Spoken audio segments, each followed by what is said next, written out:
सामने वाला इतने गिर गए तो अब मेरे को नाली साफ करनी पड़ेगी, और जब नाली साफ करेंगे तो हाथ तो थोड़े बहुत भरेंगे, तो इसलिए मुझे ये छोटी बात आपको बतानी पड़ रही है। इन लोगों ने भेज करके कुछ लोगों को स्टेडियम के अंदर जितने भी 1 नंबर ईंटों के चट्टे लगे, बड़ी तादाद में ईंटों के मेरे से बिना इजाजत लिए, मेरे संज्ञान में बिना डाले हुए, क्या ये ग्राम पंचायत का काम है कि वो पंचायत के काम में मठ की सामग्री को, नई ईंटों को बड़ी मात्रा में रोड़ा मशीन तोड़ने वाली मशीन लगा करके तोड़े, और तोड़ करके ले जा करके कागजों में तो पैसे पंचायत के लगे दिखाए और माल लग रहा है मठ का। तो ये सही है क्या? वो वीडियो मेरे पास उपलब्ध है, मैं सारे पत्रकार बंधुओं को दूंगा, आप लोग प्लीज इसके साथ इसको संलग्न कीजिए। और जब सरपंच महोदय तो नहीं, उनके प्रतिनिधि महोदय से मैंने संपर्क किया, तो उन लोगों ने एक दिन मेरे से मिलकर के मुझे कहा कि मैं तो गांव का राजा हूं। मैंने कहा तू गांव का राजा होगा, मठ का राजा नहीं है। मठ का राजा तो हमारा दादा काला फिर समाधि वाला है, और उनके सेवक हम बैठे हैं। मठ की एक कंकर भी तूने अगर छुई तो मुझसे जरूर पहले संपर्क करेगा। तो पूछ करके कुछ भी ले जाए, कोई बात नहीं है, मेरे से पूछ लो, पूछ करके कुछ ले जाना, सहयोग करूंगा मैं। लेकिन इन लोगों ने बिना पूछे मठ की सामग्री को बार बार क्षतिग्रस्त करने का और उठा करके ले जाने का काम किया। उसकी 1-2 वीडियो भी हमने बनवाई, वो मेरे पास है। बार बार परेशान करने का इन लोगों ने कोई कमी किसी भी प्रकार से नहीं छोड़ी, बल्कि इन लोगों ने जब ये कार्यक्रम हम करने लगे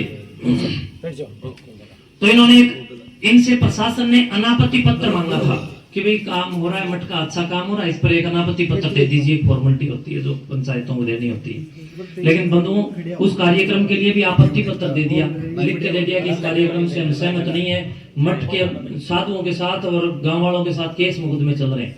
मैं आप सबकी टांग नीचे को निकल जाऊंगा, उन लोगों की भी टांग नीचे को निकल जाऊंगा अगर मेरा किसी के साथ एक मुकदमा गांव राम के साथ चल रहा हो। क्यों लिखा इस बंदे ने झूठा? जो भी मुकदमे चल रहे हैं वो पुलिस के साथ इन लोगों के चल रहे हैं, मेरे साथ किसी का कोई मुकदमा नहीं चल रहा। मैंने जिस पर भी कोई मुकदमा किसी भी, अरे मेरे सर पर कुल्हाड़े मारने वाले लोगों को भी मैंने गांव राम के कहने से माफ कर दिया। इससे ऊपर मेरे से और क्या चाहिए? मेरे पास मेरे तन के ऊपर जो कपड़ा है ये भी आपका ही दिया हुआ, कुछ भी मेरा नहीं है, सब कुछ आप दे रहे हो। और जब मेरा ब्लड निकल रहा है, सर फट के इतना मरनासन हूं, और जब मुकदमा दर्ज होता है थोड़े दिन बाद आप लोग कहते हो जी माफ कर दीजिए, मैंने वो भी गांव राम पे छोड़ दिया। गांव राम ने जो मुझसे कहा आज तक, बताओ मैंने कौन सी टाली? आप भी पंचायती लोग बैठे हो, बताओ कोई टाली हो तो बता दो। अगर ताली मैंने नहीं टाली गांव राम की। और एक बात और, जब आज मुझे नाली साफ करनी पड़ेगी तो ढंग से ही करूंगा। लिख के देते हैं कि साधुओं और गांव वालों पर केस चल रहे हैं और दंगा होने की संभावना है। बताओ भाई कौन सी दंगा होने की संभावना थी? गांव राम हाथ उठा के बताओ, थी कि नहीं थी? दंगा होने की संभावना थी? तो ये गलत किया कि सही किया? गलत किया। क्या लोगों को गुमराह किया कि नहीं किया? तो गुमराह करके इसने इस प्रकार के कागजात दे दिए और रजिस्टर में कुछ और सिस्टम बना करके फर्जी तरीके से अपनी सेटिंग करके वो सारा काम बिगाड़ने का प्रयास किया। पूरे हरियाणा स्टेट से जो हजारों हजार विद्यार्थी यहाँ पर इस महाप्रतियोगिता के अंदर प्रतिभागी बनकर के आए, गांव का गौरव बढ़ा, कोथ गांव का नाम चमका, लेकिन वो सहन नहीं हुआ। उन बच्चों के लिए जो टॉयलेट आदि की व्यवस्थाएं थी वो इनके इस एप्लीकेशन के कारण प्रशासन को रोकनी पड़ी। नहीं तो प्रशासन नियमानुसार जो स्वीकृति देता है उसके अनुसार अपने कार्रवाई करता। उसमें तो बताओ मेरा कहाँ कोई कसूर था? बच्चियां परेशान हुई तो मुझे दर्द हुआ, तो फिर ये दर्द मैंने गांव राम के सामने बता दिया कि गांव राम देखो ये हो रहा है। ये अगर मेरा आप लोग कसूर मानते हो तो एक बार आप कह दो, जो आप गांव राम सजा देगा मैं लेने को तैयार। और आज ऑन कैमरा इस बात को कह रहा हूं, मुझे कोई भी कभी सताएगा मैं अब की बार भी स्टेज पर ही बोलूंगा खुलेआम। कब तक इन लोगों के पाप छुपाऊंगा? मैं खुद गुंडा हो गया इनके पाप छुपा छुपा करके। कितने इल्जामात इन लोगों ने खड़े कर दिए। कोई भी बहन बेटी अगर मेरे सामने आके ये कह देगी ना मठ की समाधि पर खड़ी होगी कि महंत जी ने मेरे को गलत देखा, सिर्फ इतना ही बोल दे, अपने आप को दादा काला पीर के सामने जो गांव राम कहेगा वो सजा मैं खुद अपने आप को दूंगा। नशेड़ियों को अधिकार नहीं है कि वो मेरे गिरेबान तक आए, और ना दूंगा जब तक आप लोग मेरे साथ हैं। दूसरी बात बंधुओं, लाइब्रेरी बनाना कोई गलत है? क्या किसी शिक्षण संस्थान के लिए विचारधारा करके पूरे के पूरे सिस्टम को तैयार करके मेरा ये काम करना कि आज मैं स्टेडियम पूर्ति करूं? आप लोगों ने कहा था किसी गांव को स्टेडियम की जरूरत है, कहा कि नहीं? और आप लोगों ने उसके अंदर शुरुआत के अंदर वहां स्टेडियम में ये भी कहा कि आप आप सभी करो सहयोग, हम करेंगे। फिर भी हम लोगों ने आप लोगों के सहयोग से वो शुरू किया। गांव के 8-10 लाख रुपए मेरे पास उस स्टेडियम में आए, बाकी का लाखों रुपया जितना लगा वो मटका लगा। चल रहा है, गांव वाले थोड़ा थोड़ा अपने आप भी, कोई ईंट भेज रहा है, कोई सीमेंट दे रहा है, इस प्रकार का सहयोग भी हो रहा है। तो हमने विचार किया कि स्टेडियम का काम पूरा होने के बाद हम एक बहुत अच्छा ऐसा संस्थान यहाँ पर बनाए जिसमें गरीब परिवारों के बच्चे यहाँ पर निःशुल्क पढ़ें और उत्तम क्वालिटी की शिक्षा हम दें। बताओ क्या ये गलत था मेरा सोचना? इन लोगों को किसी व्यक्ति ने ये सूचना दे दी कि महंत जी तो कागजी कार्रवाई कर रहे हैं यहाँ पर एक बड़ा शिक्षण संस्थान लेने के लिए, दे दी होगी भी रात दिन, ये सेटिंग बाज तो है, सेटिंग रखते हैं, किसी ने बता दिया होगा, एक दो कोई ना कोई इनके भी संपर्क में होगा। अब दर्द हो गया कि भी महंत जी अगर ऐसा काम करेंगे तो तुम्हारा खाना खत्म, चारों खाने चिट। तो इसलिए आपके आने वाले बच्चों के भविष्य को खराब करने के लिए सारा वितंडा किया है। सुकराईनाथ तो पहले भी यहाँ था, अगर इतना गलत था तो पिछले 8 साल से प्रोग्राम हो रहे हैं, पहले क्यों नहीं विरोध किया इन लोगों ने, क्यों नहीं विरोध किया? अब ये हो रहा है कि यहाँ शिक्षण संस्थान बनने जा रहे हैं, यहाँ पर बहुत बड़ी हरियाणा की नंबर 1 लाइब्रेरी, हाईटेक लाइब्रेरी बनने जा रही है, ये इनको पता चल गया। तो इसलिए ये लोग ये सारा वितंडा खड़ा कर रहे हैं। मैंने इनका कुछ नहीं बिगाड़ा है, लेकिन ये लोग मठ की संपत्ति पर गिद्ध नजर डाल करके बैठे। और प्रिय बंधुओं, जितने भी आप लोग मुझे अभी लाइव के माध्यम से देख रहे हैं, मेरा गांव राम बैठा है, पूछो गांव राम से। कुछ ऐसे लोग हैं जिन्होंने पहले अपने रिश्तेदारों के अंदर किसी भी प्रकार से जाकर के उनकी जमीन को खुर्द-बुर्द करने और बेचने का काम किया, और उसके बाद खुद की भी जमीनें बेच दी, और उसके बाद रुका नहीं गया, फिर गांव में भी उन्होंने 1-2 किले के अंदर गड़बड़ की, और अब वो मठ की जमीन की ओर गड़बड़ करने का विचार कर रहे हैं। चारों ओर से ये वितंडा, भूमाफिया, नशा माफिया और शराब और स्मैक के बढ़ोतरी के माध्यम से समाज को लूटने वाली मानसिकता का है। ये लड़ाई किताब और शराब के बीच की है। अब आप चुन लो, शराब चाहिए तो जो वो कहें वो कर लो, और किताब चाहिए यानी आने वाली पीढ़ी को मोटिवेट समय समय पर करना, नशे से बचाना, अच्छी शिक्षाओं की ओर प्रेरित करना चाहिए, तो आप लोग सुकराईनाथ आपकी सेवा में तैयार है। बाकी जो आपको अब आप लोग गांव वाले बताओ मुझे क्या करना है, जैसे आप कहोगे मैं वही करूंगा। शुभकामनाएं। आपका गाजी मारा पच्छा। देखिए, आगा और पच्छा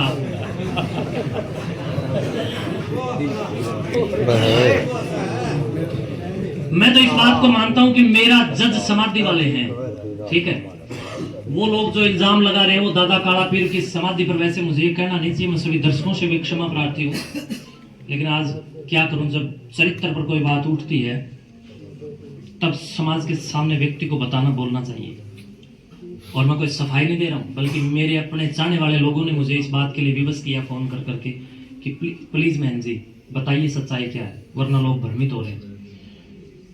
तो मेरा जज समाधि वाला है, तो हमने सब ने मेरे को जब चुना था तो समाधि का आगे ले जा करके खड़ा किया था, और आप सब ने हाथ उठा करके इस बात के लिए कहा था कि महाराज जी जान लगा देंगे आपके साथ। कहा था उस दिन मैंने एक वचन दिया था कि आपकी पगड़ी नहीं झुकने कही थी। आज तक आपकी पगड़ी झुके मैंने ऐसा कोई काम नहीं किया है, और गर्व के साथ कहता हूं, जो 2 कोटी के लोग मेरे ऊपर इल्जाम लगा रहे हैं, नशेड़ी ऊत, वो दादा काला पीर की समाधि पर आकर के एक आटे से दीपक बनाए, आटे का दीपक बना करके, और उसके अंदर घी या तेल जो भी अपनी श्रद्धा अनुसार भरते हैं वो भरें, गांव राम को इकट्ठा करें, और जो मेरे ऊपर आरोप लगाए उनके सबूत उनके पास हैं, तो वहां दीपक लगाकर दादा काला पीर में मेरा इल्जाम लगा दें, उसका रिजल्ट फिर बहुत जल्दी ही मिल जाता है, ये तो मुझे कहने की जरूरत ही नहीं। तो इसके या फिर मेरे से लगवा लीजिए, मेरा रिजल्ट भी मिल जाएगा। तो हमारा जज हमारे समाधि में है, मैं उनके सामने खड़ा होकर कह रहा हूं कि मेरी तरफ से 100 हाथ की सोड़ में सोना, आप जितने भी मुझे चाहने वाले, जितने हरियाणा स्टेट मुझे अभी देख पा रहे हैं, आप सबको भी कह रहा हूं, ये सारी की सारी खलबली धोले मुस्सों को है, ये सारी की सारी खलबली राजनीतिक रोटी सेकने वालों को है, ये सारी की सारी खलबली उन लोगों को है जिनको मठ संपत्ति नहीं दे रहा है, जिन लोगों के कभी मठ के अंदर 5 उंगली घी में रही और आज उनकी 1 उंगली भी, मैं समझता हूं कि घी तो छोड़ो, लस्सी की फुई में भी नहीं मिलती जुड़ती, तो उन लोगों को तकलीफ होती है। दूसरी बात ये, कुछ ऐसे लोग इनके साथ शामिल हैं।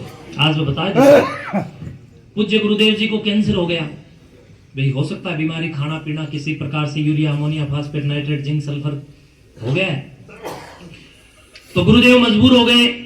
उस दौरान कुछ इनके ही परिवार के लोग मठ की जमीन को ठेके पे लेते थे। और मठ की जमीन को ठेके पर कैसे लेते थे? गुरुजी से ले ली मान लो 15,000 रुपए एकड़, क्योंकि पानी की कमी वाले किले भी अपने हैं। और आगे ले जाकर के उनको 25,000 रुपए एकड़ में देकर के बीच में कमीशन खोरी करने वाले लोग थे। अब उन लोगों को सुखाएगा कैसे पचेगा?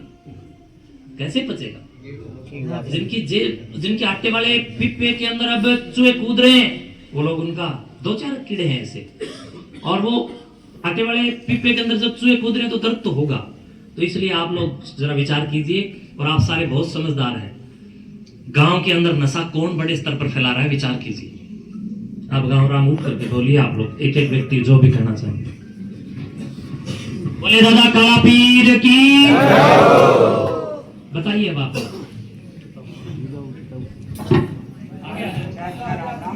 आगे आओ, आगे आओ। भाई जोरा सिंह मेरा नाम है, और जो महंत सुखराई नाथ जी यहाँ बैठे हैं, जो भी इसको बात कही है सारी सही बात है। इस पर जमा बेफजूल के इल्जाम लगाए जा रहे हैं। बहुत बढ़िया काम करे हैं, नशे के खिलाफ हैं और शिक्षा में समित हैं, और सारे गांव महंत सुखराई नाथ जी के साथ में है। भाई महंत जी ये काम ऐसे करते रहियो और महाराज योग आपके साथ में रहेगा, और किसी से घबराने की कोई बात नहीं। ये तो न्यूज़ चलती रहा कर हैं, जितने भी साधु यहाँ बैठे हैं सभी का न्यूज़ इल्जाम लगे हैं, न्यूज़ होते जानते रह कर हैं। बस मैं तो इन्हीं बातों के साथ अपना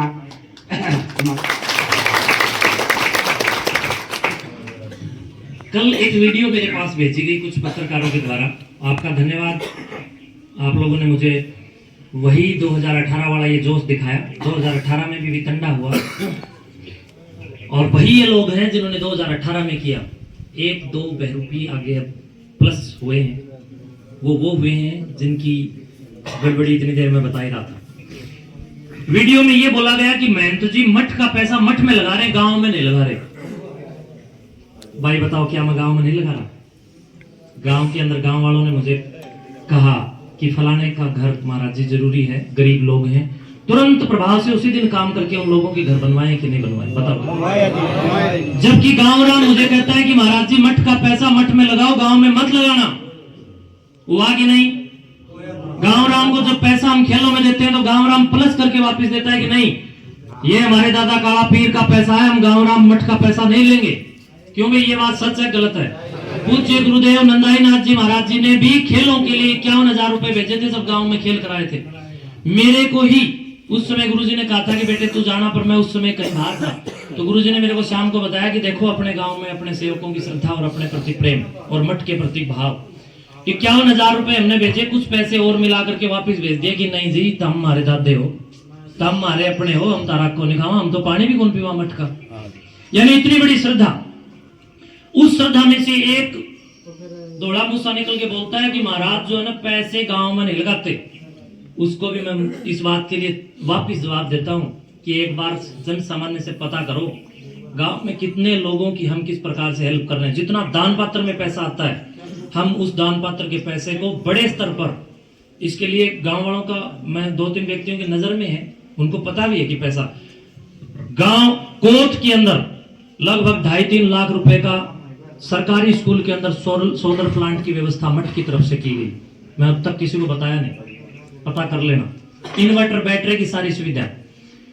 गांव नाड़ा में, गांव कंडेला का पैसा कंडेला में, और कोट मठ के द्वारा अपने गांव के बच्चों की, बहुत सारे बच्चों की तो फीस भरी जा रही, बहुत सारे बच्चों को पुस्तकें उपलब्ध करवाई जा रही। बच्चे मेरे को पत्र लिखते हैं दान पत्र पे, और जब पत्र मुझे मिलते हैं तो हम उन पत्रों को तुरंत प्रभाव से जवाब देकर के उन बच्चों की हम मदद करते हैं। बताओ कौन सा गुनाह कर रहे हैं? जो पैसा दान पात्र में आता है भाई, वो पैसा सारा का सारा या तो गौशाला में गायों को जाता है, या वो पैसा जरूरतमंद गरीब लोगों को छत देने में जाता है, लेकिन उससे वो पूर्ति नहीं होता है। तो मठ की तरफ से भी पैसा उसमें लगता है। तो इसलिए कोई कुछ भी बोल सकता है, बिना अड्डी की जी व्यक्ति किधर भी घुमा सकता है। तो ये इल्जामात लग रहे हैं, और उन लोगों से आप भी जवाब ले लो कि भाई चलो मैंने तो मठ का पैसा मठ में लगाया है, तुम लोगों ने तो सरकार के चारों ओर की थियाइयों के पैसे आए वे भी वापस भेज दिए, थियाई भी नहीं बढ़ने दी। ये बात भी विचार कर लो। यानी गांव में कोई विकास होता है, ये लड़ाई विनाश और विकास की है। मठ विकास चाहता है, लेकिन वो लोग जो इसके खिलाफ खड़े हैं वो विनाश चाहते हैं। उनको गांव का विकास शोभा ही नहीं दे रहा है। आप गांव के हालात देख सकते हैं, बड़ी शर्म आती है। लोग मेरे से आकर के मिलते हैं, मैंने जी हम पहली बार कोथ में आए, बाहरली गली में इतना गंद है, बीच वाली गली में इतना गंद है, फलानी जगह इतना गंद है। ये काम देखना चाहिए गांव के प्रतिनिधि को या मुखिया को, ना कि मठ के काम में रोड़ा डालना। बताओ इसमें कुछ गलत कह रहा हूं? अपने काम करने चाहिए ना उन लोगों को। तो फिर वो लोग हमारे काम में रोड़ा डाल रहे हैं, और वो मेरे काम में नहीं, वो मठ के काम में रोड़ा डाल रहे हैं। मठ के साथ कुछ गलत करके देखो, इल्जाम जो लगा रहे हैं ये मठ के इल्जाम लगा रहे हैं। सोच के देखो, अगर कोई प्रूफ होता तो अब तक वायरल नहीं कर देते क्या वो लोग? जो झूठा छोरियां के इल्जाम लगाते के हैं, प्रूफ हो तो वायरल नहीं कर देते। तो ये सब बकवास बातें हैं, इनके ऊपर आप थोड़ा सा और विचार कीजिए।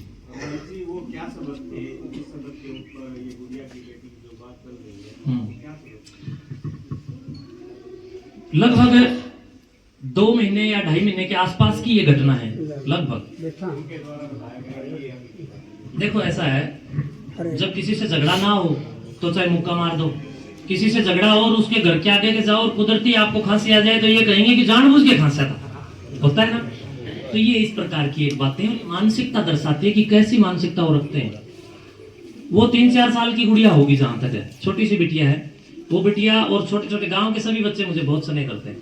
तो वो बिटिया मेरे पास आई, हम लोग बाहर बैठे थे, और सोचने की बात ये है कि अगर कोई ऐसी बात होती, मैं जब भी बाहर बैठता हूँ, आप लोगों ने देखा होगा, अकेला नहीं होता हूँ, या तो पुलिस वाले होते हैं, या फिर आप में से सेवक लोग होते हैं, या फिर मठ के जितने कर्मचारी हैं उनमें से 1-2 कर्मचारी होते हैं, या कुछ मिलने वाले होते हैं। अकेला तो बाहर में बैठता ही नहीं कभी भी, क्योंकि मैं जानता हूं कि समाज के जो धोले मुझसे 2-4 वो कितने गिर सकते हैं। इसलिए सावधानी रखने में क्या जाता है, मैं इसलिए तो बच के रहता हूँ। तो इसलिए उस दिन हम लोग बाहर बैठे थे, वो गुड़िया आई, बोली गुरुजी मैं आपसे कुछ कहना चाहती हूँ। मैंने कहा बोलो बेटे। बोली गुरुजी मेरे को गांव में 2 आदमी बहुत अच्छे लगते हैं। मैंने कहा कौन? बोले एक मेरे दादाजी और एक आप। मैंने कहा तेरे पिताजी? बोले नहीं, पिताजी दारू पीते हैं। मैंने कहा बेटे दारू छुटवा देंगे। तेरे दादा अच्छे क्यों लगते हैं और मैं अच्छा क्यों लगता हूँ? बोले आप भी गायत्री मंत्र सिखाते हो बच्चों को, और मेरे दादा भी गायत्री मंत्र सिखाते हैं। आदरणीय श्रीमान महासिंह आर्य जी, वो वास्तव में आदमी बहुत अच्छे हैं। अब वो अलग बात है कि वो वर्तमान में मजबूर है। अब बिटिया कहने लगी कि दादाजी भी ये सिखाते हैं, आप भी ये सिखाते हैं। मैंने कहा ठीक है बेटे, तेरे पिताजी शराब पीते हैं तो मैं शराब छुटा देंगे उनको, मेरे पास भेजो। बोले आप बुला लो। मैंने फोन किया तो फोन शायद मिला नहीं, कि लग नहीं पाया या उठाया नहीं, ऐसा कुछ हुआ। तो मैंने कहा बिटिया फोन से मेरा उनके साथ कांटेक्ट बन नहीं पा रहा है। तो बिटिया ने, मेरे हाथ में पेन था, बच्चे और भी बैठे थे, काफी छोटे छोटे बच्चे थे। तो बिटिया ने कहा जी मेरे हाथ पे लिख दो। तो वो 3-4 साल की गुड़िया थी, मैंने उसके हाथ पे ये लिखा लाड में कि मेरे लाडले अनिल सरपंच मठ में आने से कंजूसी क्यों करता है, मठ में आप कंजूस, ये शब्द लिखे थे। इसके सिवाय अगर और कुछ लिखे हैं, और जो लोग इतनी बड़ी बात कर रहे हैं उन इतने चालाक लोग, फोटो तो होगी उनके पास है, जो मैंने कुछ और लिख रखा तो फोटो दिखा दो। तो इसलिए ये चालाकी है, और ये बहुत षड्यंत्रात्मक बू और दुर्गंध है, और कुछ नहीं। एक बात और सामने आई कि आपके जो चेले ही बताए जा रहे हैं, लेकिन एक 16 लाख रुपए की बात और एक जोड़ के किसी की बात। मेरे चेले तो भाई तुम सारे हो, तुम भी है, तू गुरु है क्या? देखो साधु के तो सारे ही अपने होते हैं, साधु किसी से भी द्वेष नहीं रखता, और छोटी मोटी बात हो जाती है, आपस में झगड़ा किस में नहीं होता, सभी के घर में होता है, पति पत्नी का होता है, भाई भाई का होता है, सब में होता है। बात यह है कि मेरा और इसका कभी भी मैत्री व्यवहार नहीं रहा। क्यों? क्योंकि ये लोग जो हैं, जो इल्जाम लगा रहे हैं, वो नशे को बढ़ा रहे हैं और हम घटाने का प्रयास कर रहे हैं, इसलिए नहीं बने कभी।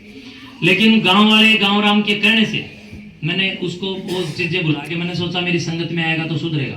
तो इतना जरूर हुआ कि हमारी सुलह गांव राम ने करा दी थी, गांव के मौजूद लोगों ने। उस सुलह के बाद मैं थोड़ा सा उसके ऊपर बहुत ज्यादा आत्मिक रूप से मतलब ये हो गया था कि भी चलो सुधरेगा सुधरेगा, ये बहुत अच्छा कर रहा है।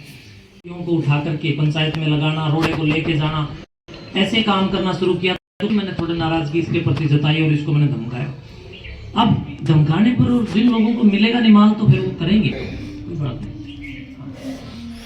और कोई बताओ, कोई पत्रकार?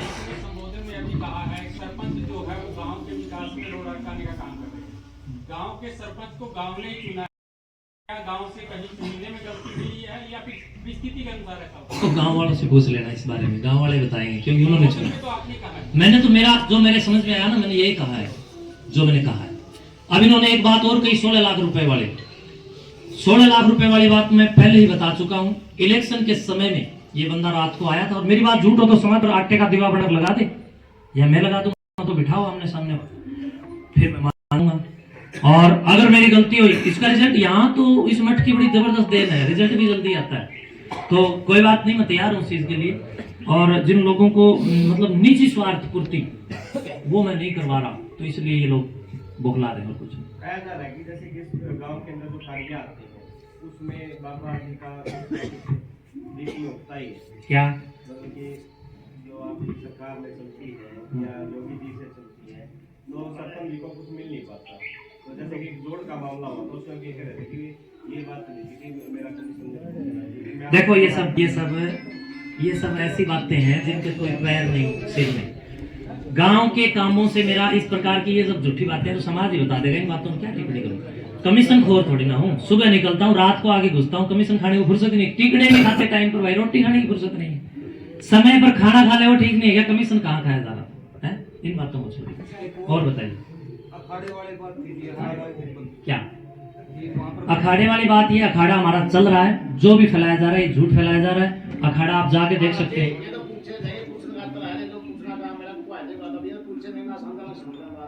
नहीं, अखाड़े के आरोप लगाए थे कल, ये सही बोल रहा है, तो भाई अखाड़े वाला आप जाके देख सकते हो, अखाड़ा चल रहा है कि बंद है भाई, अखाड़ा चल रहा है, अखाड़ा चल रहा है, सब फालतू बातें। अब गाँव राम से बात कर लो आप लोग।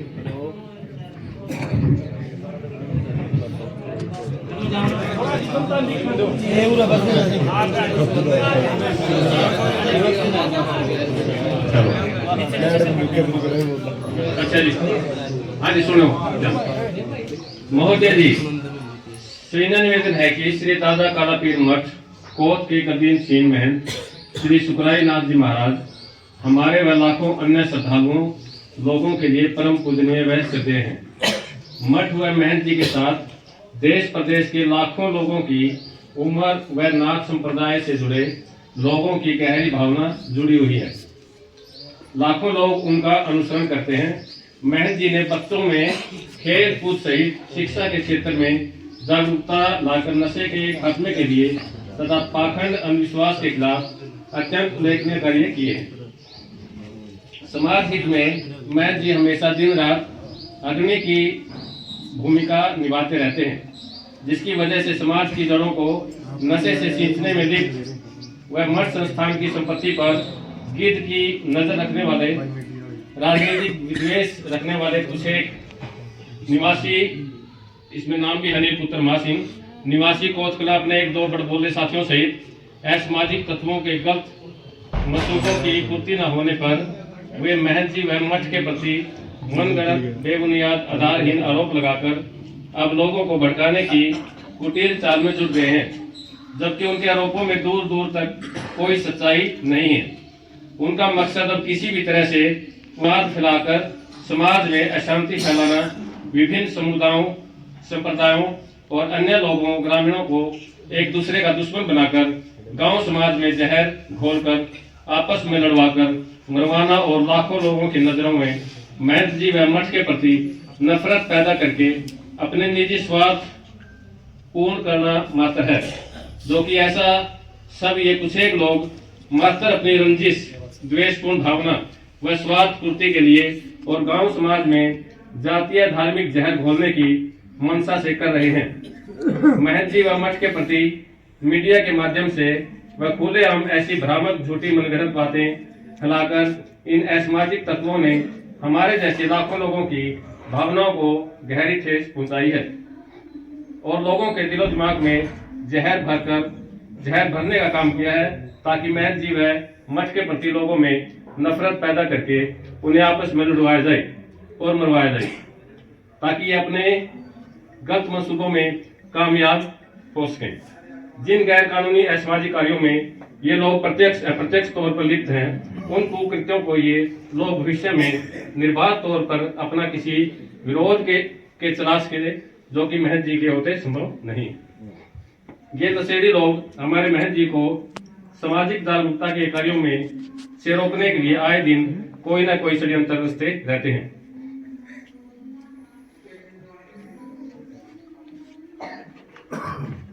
पहले भी महंत जी पर जानलेवा हमले हो चुके हैं और अब भी कुछ एक लोग महंत जी को रास्ते से हटाने के लिए किसी भी सतह तक जा सकते हैं।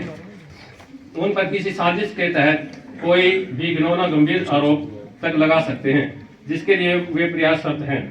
नशे का आदि का बनाकर गांव के कुछ भोले भाले लोगों को अपने स्वार्थ पूर्ति के लिए लोग प्रयोग कर रहे हैं। ये लोग समाज की शांति, सद्भाव, भाईचारे की भावना के प्रति बड़ा खतरा बन चुके हैं। इनकी हरकतों और झूठे अपमानजनक आरोपों बयानबाजी की वजह से हमारे जैसे लाखों लोगों की भावनाएं आहत हुई हैं। गांव समाज के अमन चैन के लिए ये एक बड़ा खतरा बन चुके हैं। आपसे प्रार्थना है कि गांव समाज में अमन चैन बना रहे और हमारे जैसे लाखों लोगों की भावनाओं को भविष्य में फिर से कोई इस प्रकार से दुष्प्रचार करके ठेस न पहुंचा सके। समाज के सभी वर्गों, समुदायों, संप्रदायों में अमन चैन, प्रेम, सद्भाव पहले की तरह बना रहे, उसके लिए सामाजिक तत्वों में अन्य साथियों के खिलाफ तुरंत प्रभाव से कानूनी कार्रवाई अमल में लाई जाए और इस बात को सुनिश्चित किया जाए कि भविष्य में ये असामाजिक तत्व हमारे जैसे लोगों की भावनाओं को भड़काने का कुकृत्य न दोहरा सके।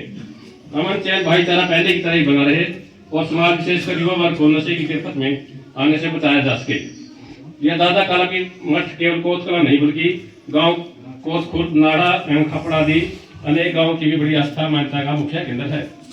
ये सब लगभग वही गिरोह है जिसने 2018 में मठ परिसर पर दंगा फसाद किया था।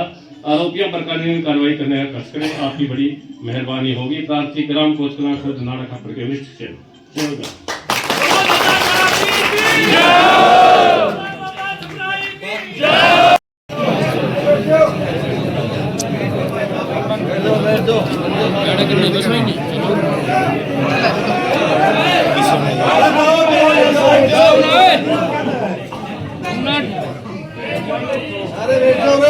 बाबा ने दे दे, बाबा ने भाई एक बार शांति बनाए रखे, 5 मिनट लगेगी साइन करने में। एक बार साइन करके जरूर आए, 2 मिनट। देखिए इतनी देर से हमने संयम बनाया हुआ है, कृपया साइन करके जरूर आए।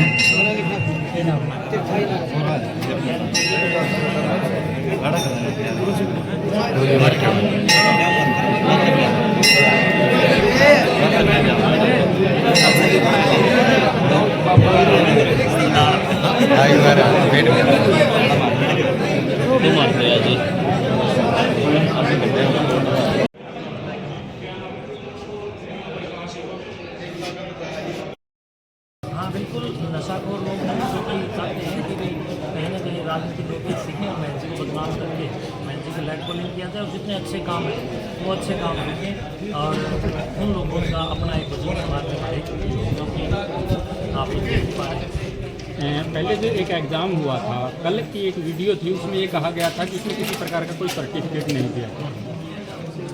प्रतियोगिता इसको सुनो क्या कह रहे हैं, बात सुनो प्लीज रिपीट। प्रतियोगिता थी, नाम की थी, नाम हमारा जम दे दिया। देखो एक बात और, तो इसको CET का नहीं रुकिए। प्रतियोगिता का मतलब होता है प्रतिभागी को पुरस्कार देकर प्रोत्साहित करना। खिलाड़ियों की आप कोई खेल का काम कराते हैं, 100 टीम आती है, इनाम तो 3 या 4 जीत के जाती है। तो इसी प्रकार हजारों बच्चे आए, इनाम वही जीत के जाएंगे जो 200 प्लस तक आएंगे।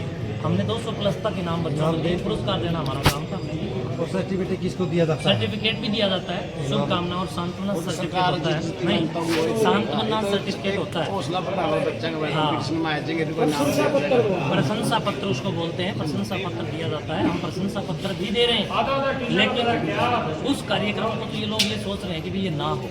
लेकिन ये प्रतियोगिताएं समाज में कहीं कहीं बड़े स्तर पर एक शिक्षा की स्थापना करती है और एक विचार की स्थापना करती है, एक अधिकार की स्थापना करती है, एक सौहार्द की स्थापना करती है। ऐसे लोगों के इस तरह के आरोप लगाने से आपकी गति रुकेगी या बढ़ेगी? कोई गति नहीं रुकेगी।